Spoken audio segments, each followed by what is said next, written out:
Well, alright! Welcome back to As It Should Be. Paul Bertolino here in the world-famous As It Should Be studios. And, well, it's St. Patrick's Day. And I thought, well, with St. Patrick's Day coming up, maybe I would do a track versus track of the Smithereens' Green Thoughts versus R.E.M's Green. Yeah, see what I did there?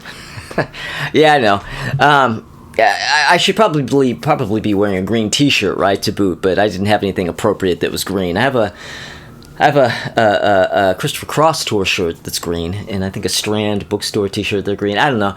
I decided to wear this T-shirt because this was my favorite T-shirt in 1988 when those records came out. Both these records are from 1988, and I still actually have the copies that I purchased on day of release of both of those albums. I just don't have them here in the world-famous As It Should Be studios. I have them in the world-famous As It Should Be archives, so you're going to have to deal with pop-ups, okay?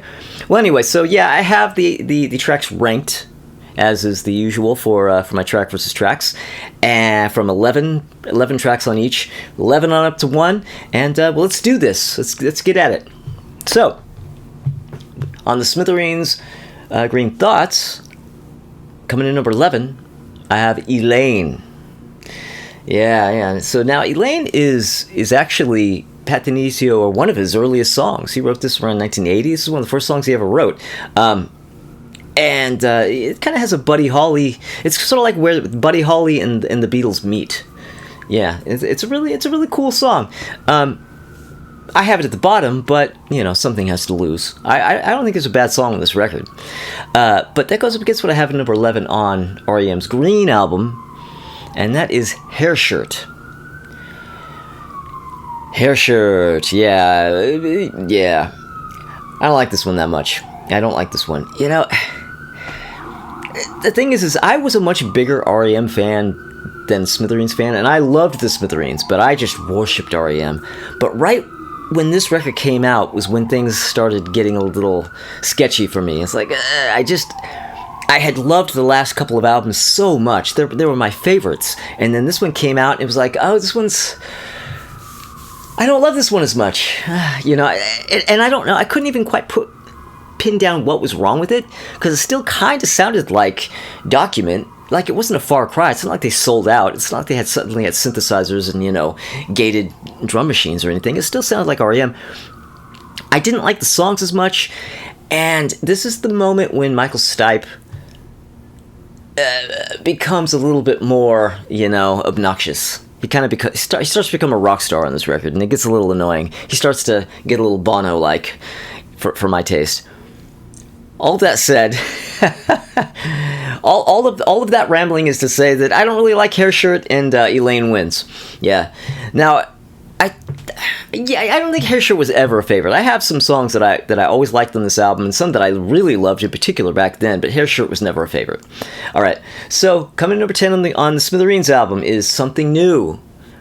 Now, this was, I think this is the third track on side 1, but it's like a 60s-ish country song that's named after one of the Beatles' U.S. Capitol albums, Something New. And, not one of my favorites on the album, but like a perfectly good, catchy little Beatlesque Pat D'Anicio song on a great Smithereens album. And that goes up against what I have at number 10 on the R.E.M. album, which is Turn You Inside Out. This one I never liked. Well, I found it a little, at the time I kind of found it a little annoying, because I thought, oh, R.E.M's trying to rock and they're failing miserably. And I still kind of hear it that way. I thought, because some of these songs I went back and listened to and heard for the first time in a long time, and totally reassessed them, and liked them way more than I did at the time. This one, I pretty much feel the same way as I always did from the first time I heard the album. So yeah, Something New wins. All right, now coming to number 9. Number 9 on the Smithereens album is the title track, Green Thoughts, which is the closing track on the album. These green thoughts. And that goes up against what I have coming in at number 9 on the R.E.M. album, which is Stand. Yeah, the big MTV hit single. Now, I don't think Stand's a bad song. I've always kind of wrestled with it because it is kind of lame and stupid and annoying, but I also kind of like it. I'm like, I don't think it's a bad song. I guess what it is that R.E.M. was kind of a cooler band before this, and this is the album not only where Michael Stipe becomes more of a pop star, but also where they kind of really focus more on major key songs, which I guess gives their stuff a broader appeal. I don't know, but yeah, Stand. They tried to act like it was just sort of ironic and you know that they didn't really mean it, but come on. I'm sure Warner Brothers was really breathing down their neck for a song like this, and it worked. They had a hit, and I don't think it's bad, but I'm going with Smithereens. I'm giving that to Green Thoughts. All right, so coming in number 8 on the Smithereens album is Spellbound. Oh yeah, this is like a great moody track. Spellbound, Spellbound, and that goes up against what I have at number 8 on the R.E.M. album, which is the second track on side 1, Get Up. Man, now when this album was new, I loved Get Up. That was easily one of my favorites. That was arguably my favorite song on the album. Maybe, well, it was my, you know, it was between that one and the opening track. I really loved the opening 2 tracks in this album at that time. Get Up, listening to it this time, I'm like, oh yeah, this is kind of a lame song, isn't it? This is nowhere near as good as I used to think it was. It's I don't know. There's something so it's I can kind of see what I liked about it at the time, but now I kind of feel it's a little, yeah, it's a little B grade. It's a little B grade, but yeah. So Spellbound. Oh shit. All right. So Smithereens are kind of wiping the floor with R.E.M. here. Well, we'll see how this goes. All right. So coming number 7 on the Smithereens album, I have The World We Know. Yeah, World We Know goes up against what I have at number 7 on the R.E.M. album, which is You Are the Everything. I think this is a well-loved one. People really love this one. They think it's amazing. And I like it. Actually, I think this is a pretty damn good song. The thing about this, though, is that I think it's a really good song that I don't like the way they did it. I don't like the arrangement. This is where like the mandolins and the accordions come in and they start doing the whole John Cougar Mellencamp Lonesome Jubilee kind of thing, you know, the sort of 1988 equivalent of, you know, like the recent ukulele craze. And I just can't stand that. It's a song that I like done in a style that I can't stand. I mean, I like acoustic R.E.M., but if it was like more of a, just with different instrumentation, I'm not into the sound of this track. So the Smithereens get that one. Yeah, The World We Know. This is not looking good, R.E.M. And like I said, I loved R.E.M. As much as I loved the Smithereens, I loved R.E.M. easily more. But, okay. All right, so coming number 6 on the Smithereens album, Deep Black, which is the second track on side 2. Yeah. Deep black light, deep black lies. Yeah, well, that's a dark horse track on this album, and it's a great one. And that goes against what I have at number 6 on Green, which is the opening track, Pop Song 89. Now, I don't love this song. Obviously, I have it now at number 6. I don't love it as much as I used to, but I still think it's a good song. And I remember seeing them, when I had seen them on the Document tour, they played an instrumental version of this. They would fuck around at shows and do songs that were going to be on like the next album, or songs that they maybe didn't even have finished.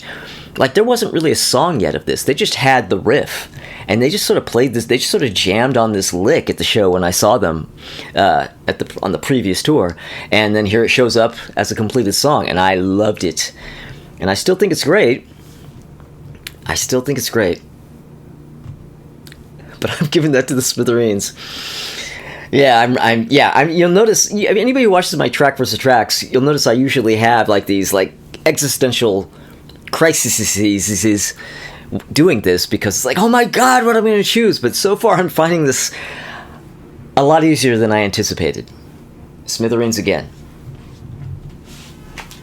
Well, I also realizing that I didn't do the tally sheet. Okay. Intermission. R.E.M. and pretty easy to know what I have so far. It's 1, 2, 3, 4, 5, 6 so far for the Smithereens. Gee, I wonder who's going to win. Okay, alright. So coming in number 5 for the Smithereens, I have House We Used to Live In, which is the second track on the album, and I didn't like this track at the time. Back when this album was new, and I loved this album, there were all it was just loaded with songs I loved. For some reason, I didn't like this song. I just thought it was just sort of okay. I didn't think it was terrible. It was just sort of meh. And it bugged me that it was the second song, but that goes up against what I have at number 5 on the R.E.M. album, which is the untitled 11th track. Yeah, the last track on the album wasn't listed on the cover or on the label. Didn't have a title. It just was there on the vinyl. And this was one of my favorites. This was always one of my favorites. I think this is really great. I only just learned, actually, on Wikipedia, assuming it's true because it's on Wikipedia, that the working title for this song was Carnival.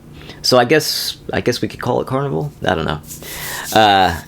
But that versus House We Used to Live In. Oh, actually, this is actually a thinker. I've actually hit one of the thinkers here. Back in the day, when this album, when both these albums were new, I used to refer to the untitled R.E.M. track as Strong Song. Keep them strong, and because for lack of anything else to call it. House We Used to Live In. Now, yeah, I mean, now in 1988 or 89 or 90, any time around that period, I easily would have given this to R.E.M. But it's not so cut and dried now.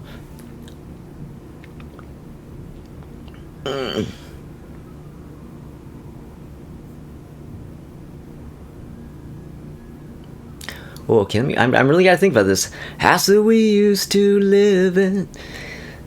Oh shit. Okay.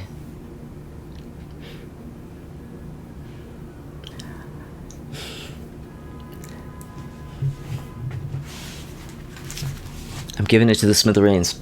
Yeah, House We Used to Live In has really grown on me. I mean, going back to it, a couple days ago, I did this ranking a couple of days ago. So usually what I'll do is I'll rank the tracks well in advance, so I kind of forget the order, because I like to be kind of surprised on the spot when I'm shooting what's going up against what. So I did this ranking a couple of days ago and had to go back and sort of refresh on some tracks and to see how I really felt.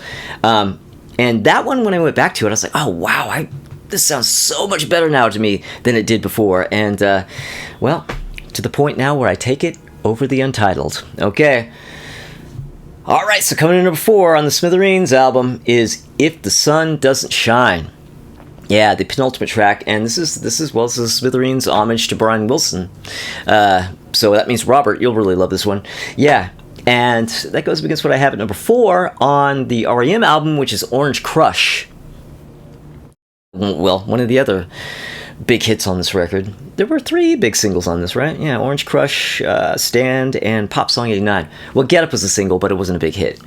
Now, Orange Crush, I remember hearing that before the record came out and not knowing what it was. I remember being in the car, driving down the street, nighttime. I don't remember where I was headed, but I had the radio on. I turned the radio on, and it was at just about the last 30 seconds of some song that I'd never heard before.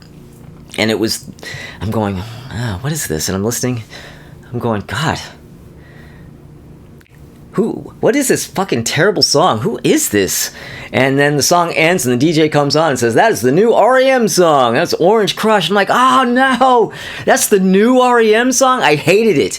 Granted, I only heard like the last 30 seconds of it, but I couldn't stand it. I thought, not even knowing who it was, I'm like, what is this crap? Well, of course I bought the album the day it came out, and I didn't really like Orange Crush much at first, but it really grew on me to the point where I have it at number 4 now. Like, I don't mind this song at all. And actually, I attach quite a bit of nostalgia to this song at this point, too. So, yeah, my whole feeling about this track and my whole perception of it has radically changed since 1988. And, but If the Sun Doesn't Shine versus Orange Crush...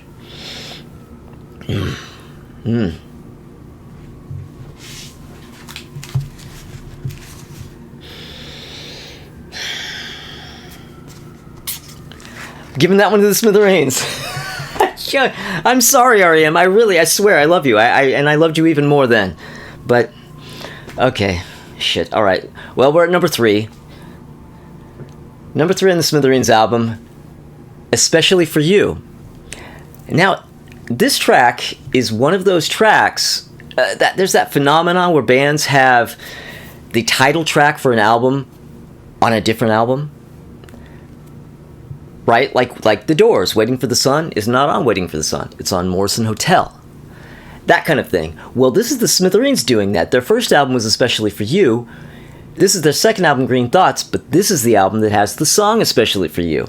And, it's kind of a... I don't know, it's kind of a cocktailish ballad, with like a really kind of cool 60s jazz sax solo on it. I really love this one, and I always have. And that goes against what I have at number 3 on the R.E.M. album, which is The Wrong Child. Now, this is one of the songs that has really, really risen for me. I thought it was okay forever. I thought it was okay then. Anytime I even thought of that song, I was like, oh yeah, I need that one. But when I went back and listened to it this time, ranking, I liked it way more. I put it shot all the way up to number 3. I think this is a great, great track. I mean, this is also another one of those where they do the mandolins and accordion, mandolins kind of a thing, which, yeah, generally I'm not a big fan of, but I mean, it works on this track. Like, this track is cool. I like this one. But sorry, R.E.M., I'm afraid I like the Smithereens song more, Especially for You. Wow. Okay, so obviously R.E.M's not going to win. Let's find out if this is going to be a complete blowout. It'll be the first one, if it is. We'll see. Only 2 songs left. Okay, so coming number 2 on the Smithereens album, I have Only a Memory, which is the opening track on the album, and that's like the single from this record. There's only... R.E.M. has like 3 big singles on their album. The Smithereens only has 1, and it's not even as big as the R.E.M. singles, but it's Only a Memory. And see, now this is the point, too, where Smithereens really hit on their kind of hard-edged guitar with kind of Beatlesque pop mashup kind of vibes, because on the first album they were a little bit more straight up 60s sounding. Well, there was always the obnoxious 80s big drum sound, with way too much reverb. That was always there, and that kind of is annoying. But other than that, nothing against Dennis. Dennis, it's not your fault, but I would love to hear, maybe some new mixes of these albums where they make the drums sound like, something other than drums from an 80s, teen flick. But anyway, so Only a Memory, I lost my train of thought. Only a Memory goes against what I have at number 2 on R.E.M., which is World Leader Pretend. Now, this is the epitome of a song on this album that I was just like, that is mid. It was okay. I didn't dislike it, didn't love it. That was as mid got. But man, listening back to it now, shot all the way to number 2 easily. It was practically begging to be number 1. Yeah, and I think maybe one of the things about it is that when I went back and listened to it, it's like, oh yeah, no, this sounds like R.E.M. This doesn't sound like R.E.M., going on to Warner Brothers and trying to get big MTV, success. This is an R.E.M. track. Like, this is one of those that could have been on Document. You know what I mean? And so yeah, I really, really love that one now. But it's no contest. Only a Memory. Yeah, Only a Memory with ease. And I really like World Leader Pretend now. But yeah, I guess that's what I was saying when I got... when I got thrown off in the Smithereens, is that, yeah, after the first album, they got their Marshall amps. They had a little bit of money, so they got a little bit of Marshall amps, and they were ready to truly rock from the second album on. So yeah, this has a little bit more of a heavy-duty guitar sound, and it works really well for some of this stuff. And yeah, Only a Memory wins. Okay, so this brings us to my very, very favorite track on each album. My number 1 for the Smithereens album, Drown in My Own Tears. Yes, this is the opening track on side 2. Now, the Smithereens album is kind of like the Paul Stanley 1978 solo album, in that each side of the album opens with the absolute banger. The 2 absolute bangers of the album are the openers of each side. And my favorite is the side 2 opener. I like all the rest of the album, but by far the best tracks are the openers on each side. So Drown in My Own Tears goes against what I have at number 1 on the R.E.M. album, which is, the last track before the Untitled, I Remember California. I think this has always been, well, no, not always. I loved the first tracks, like I said earlier, but for the most of the life of this album, I have preferred I Remember California. Love it. Love it. Now, I said World Leader Pretend. I could hear that as being maybe on Document. I Remember California straight up sounds like... There are times when I forget that it's not on Document. Like, it absolutely sounds like an Oddfellows Local 151 kind of track. Straight up Document. Easy number 1. Love the hell out of it. Oh yeah, the riff.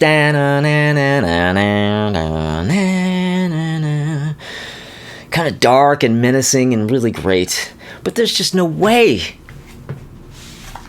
There is no way I'm not going to choose Drown in My Own Tears. Oh my god, that has always been my favorite. I love the hell out of Drown in My Own Tears. Yeah. Wow. So what we have here is a complete wipeout. R.E.M. got zip. And the Smithereens got 11. Well, it wasn't until after this album that the Smithereens got 11, but that's another subject. But anyway, so yeah, wow, this is the first time I ever had a complete and utter blowout on a track versus track. And all the R.E.M. fans are like ready to come in and tear my head off and tell me I don't know anything because R.E.M.'s better and all that kind of shit. Have fun with that. I love both bands, and I told you, at the time, I loved R.E.M. way more. I kind of love the Smithereens more now, but both those bands are hugely important bands for me. And I saw both of these tours. I saw each of these bands live on these tours. And one second. When I saw the Smithereens, I bought a giant oversized ass T-shirt for the Green Thoughts tour, and got Pat and Jimmy to sign it. I don't know if you could see it there. But I've never ever worn the shirt. I mean, well, one, because I have their autographs on it and I don't want to have to wash the T-shirt and wash away the autographs, but also it's just that ridiculous cut, that like T-shirt as mini dress kind of cut. What was up with that? What was up with like the mini dress cut T-shirt? I don't know. Anyway, but I still have the T-shirt, and there you go. Thank you for watching. Thank you, everybody, for subscribing if you have. But if you haven't, maybe consider subscribing. If you do, click the little bell because of notifications. Maybe like and comment and all that kind of stuff. Shout out to Ralph Vieira. Shout out to Ralph Vieira of the Almost Human channel, because he's the guy who started the whole track versus track thing. And I totally ripped off the idea from him, and he was totally cool about it. I salute him. But come back this Thursday, because Crystal Durant and Tommy Von Voigt are going to be right back here in the world-famous As You Should Be Studios, and we are going to be doing a video where we discuss the bands that we would love to be in. Yeah, Tommy's wife came up with this idea where we make lists of bands that we would love to actually be in. Actual existing bands. It can be an old band, it could be something from the 50s or the 60s, 70s, whenever, but a band that we would have loved to have been in, and the bands that we do not want to be in. And that's going to be a fun video, so I recommend coming back for that. Hopefully I'll see you then.